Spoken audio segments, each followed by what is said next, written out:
2022 മുതൽ നോക്കുകയാണെങ്കിൽ ലോകത്ത് സമാധാനാന്തരീക്ഷം മാഞ്ഞുകൊണ്ടിരിക്കുന്നു എന്നതിൻ്റെ തെളിവാണ്.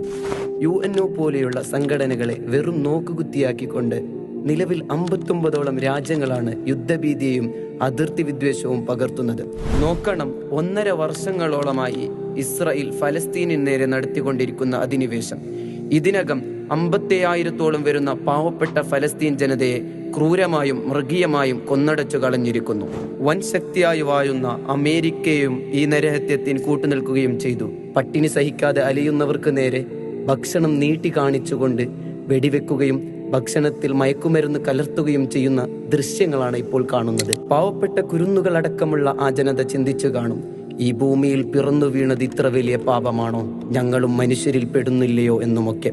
ഓർക്കണം, ലോകത്തിൽ ഒരു ഭാഗത്ത് വൻ ക്രൂരാക്രമണം നേരിടുന്ന നിരാശരായ ആ ജനതക്ക് മറുഭാഗത്ത് നിസ്സഹായരായി സമാധാനത്തിൽ വലിയ സ്വപ്നം കണ്ടിരിക്കുന്ന നാം തീർത്തും ഖേദം അർപ്പിക്കേണ്ടവരാണ്.